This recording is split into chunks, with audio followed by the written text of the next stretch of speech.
Мир Божий, мы приветствуем вас на нашей программе «Побеждающий наследует все». Наша сегодняшняя тема называется «Невидимый как ветер». То есть вчера мы немножко с вами коснулись темы рождения свыше. Мы увидели, что работа Духа Святого это Божий план для нас, для того, чтобы мы смогли быть возрождены. И вот мы читали эти слова, сегодня мы над ними поразмышляем более глубже. Иоанн 3:8. «Дух дышит где хочет, и голос его слышишь, а не знаешь, откуда приходит и куда уходит. Так бывает со всяким, рожденным от Духа».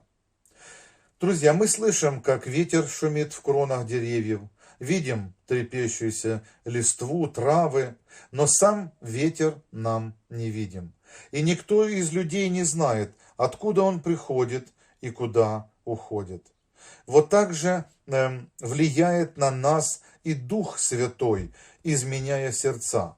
Уловить его пути очень трудно, как и движение ветра. Иногда человек не может припомнить точного часа или места, или обстоятельств своего обращения, но ведь оно состоялось. Христос неустанно воздействует на сердце человека, но увидеть эту деятельность так же невозможно, как ветер. Мало-помалу человек испытывает влияние, источник которого может и не осознавать, но оно таки направляет его ко Христу.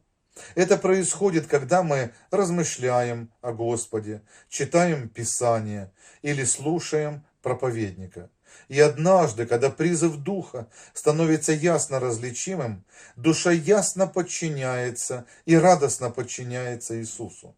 Многие называют это внезапным обращением, но в действительности это результат продолжительной, неотступной и терпеливой работы Божьего Духа. Хотя ветер невозможно увидеть, результаты его действия видны и ощутимы. Так и работа Духа над сердцем открывается в каждом поступке того, кто испытал на себе эту спасительную силу. Когда Дух Божий овладевает сердцем, Он преображает жизнь. Исчезают греховные помышления, человек перестает совершать злые поступки. Там, где царила гневливость, зависть и раздоры, воцаряется любовь, смирение и мир. Печаль сменяется радостью, и лицо человека просветляется, отражая небесный свет. Благословения даются тому человеку, чья душа верой покоряется Богу.